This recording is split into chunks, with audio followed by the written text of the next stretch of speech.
पाकिस्तान इस वक्त एक मुश्किल मौशी दौर से गुजर रहा है। महंगाई में इजाफा, IMF की सख्त शराइत, बढ़ता हुआ कर्ज और अवाम पर टैक्स का बोझ। लेकिन उसी दौरान एक खबर ने सबको चौंका दिया। हुकूमत ने प्राइवेट जेट खरीदने का फैसला क्यों किया? क्या वाकई प्राइवेट जेट एक ज़रूरत है या ये एक ऐशो इशरत का फ़ैसला है जबकि मुल्क मुआशी बुहरान में है? आज हम इस पूरे मामले का गहराई से जायज़ा लेंगे। प्राइवेट जेट, हुकूमत का मौक़िफ़ क्या है? हुकूमत का कहना है कि रियासती ओहदेदारों और सिफारती मिशंस के लिए महफूज और काबिल एतमाद सफ़री इंतज़ाम ज़रूरी होता है। कमर्शल परवाज़ों पर इन्हिसार करने से सिक्योरिटी ख़दशात पैदा होते हैं, चार्टर फ़्लाइट्स का ख़र्च ज़्यादा होता है, इसलिए अपना तैयारा तवील मुद्दत में कम खर्च साबित हो सकता है। हंगामी दौरों और बैनुल-अक़वामी मुलाकातों के लिए मखसूस तैयारा एक स्ट्रेटेजिक ज़रूरत है। हुकूमत के मुताबिक ये कोई ऐशो इशरत नहीं बल्कि रियासती ज़रूरत है। लेकिन सवाल ये पैदा होता है, जब मुल्क दिवालिया होने के ख़तरे से दो चार हो, रुपया कमज़ोर हो रहा हो और अवाम बुनियादी ज़रूरियात पूरी ना कर पा रहे हों, तो क्या ये ऐसे अखराजात का दुरुस्त वक्त है? मुआशी असरात, असल बोझ कहाँ पड़ेगा? प्राइवेट जेट की लागत सिर्फ ख़रीदारी तक महदूद नहीं होती। इसमें शामिल होते हैं देखभाल और मुरम्मत के अखराजात, ईंधन का खर्च, अमले की तनख्वाहें, इंश्योरेंस, हैंगर चार्जेस, सालाना सर्विसिंग। ये सब मिलकर हर साल करोड़ों डॉलर का इजाफी बोझ बनते हैं। जब पाकिस्तान IMF प्रोग्राम के तहत सब्सिडी कम कर रहा हो तो हर डॉलर का हिसाब अवाम मांगती है।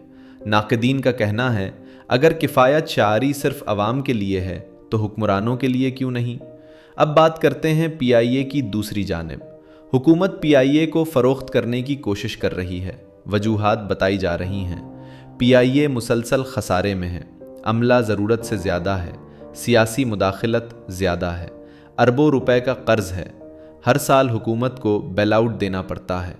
हुकूमत का मौक़िफ़ है कि निजकारी से कारकर्दगी बेहतर होगी, सियासी दबाव कम होगा, हुकूमती माली बोझ कम होगा, एयरलाइन मुनाफा में आ सकती है। मुआशी एतबार से ये दलील काबिल फ़हम है, लेकिन फिर एक और सवाल सामने आता है, अगर PIA फ़रोख्त करनी है तो नई एयरलाइन क्यों? इत्तलात ये भी हैं कि एक नई एयरलाइन शुरू करने पर गौर किया जा रहा है।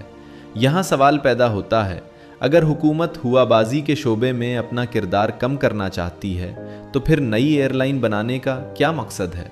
क्या ये PIA की तंजीम नौ है या कुछ असासों को अलग करके नया मॉडल मुतारिफ़ करवाया जा रहा है? नाक़दीन कहते हैं ये मुकम्मल निजकारी नहीं बल्कि महज ढांचे की तब्दीली है। कुछ तज्ज़ियाकारों के मुताबिक PIA के कर्ज़ और ज़िम्मेदारियाँ अलग की जाएंगी, कीमती असासे नए ढांचे में मुंतकिल किए जाएंगे और फिर एक निस्बतन साफ़ माली हालत वाली एयरलाइन मुतारिफ़ करवाई जाएगी। अगर ऐसा है तो शफ़ाफ़ियत इंतहाई ज़रूरी है। अवामी एतमाद का मसला, असल मसला सिर्फ एक तैयारे या एयरलाइन का नहीं, मसला अवामी एतमाद का है। अवाम ये जानना चाहती है, क्या फ़ैसले शफ़ाफ़ अंदाज में हो रहे हैं? क्या तरजीहात दुरुस्त हैं? क्या कुर्बानी सिर्फ मुतवस्सित और गरीब तबके से मांगी जा रही है? जब एक तरफ किफ़ायत शारी की बात हो और दूसरी तरफ महंगे असासे ख़रीदे जाएं तो तासुर ख़राब होता है और सियासत में तासुर ही सब कुछ होता है। दुनिया के कई ममालिक के पास सरकारी तैयारे मौजूद हैं। अमरीका, बरतानिया, भारत सब के पास हैं, लेकिन फ़र्क ये है कि उनकी मईशतें निस्बतन मुस्तहकम हैं। पाकिस्तान जैसे कर्ज़ पर इन्हिसार करने वाले मुल्क में ऐसे फ़ैसलों पर कुदरती तौर पर ज़्यादा सवाल उठेंगे। ये मामला सिर्फ एक प्राइवेट जेट का नहीं, ये पॉलिसी की सिमत का इशारा है। क्या माली नज़्म व ज़ब्त कायम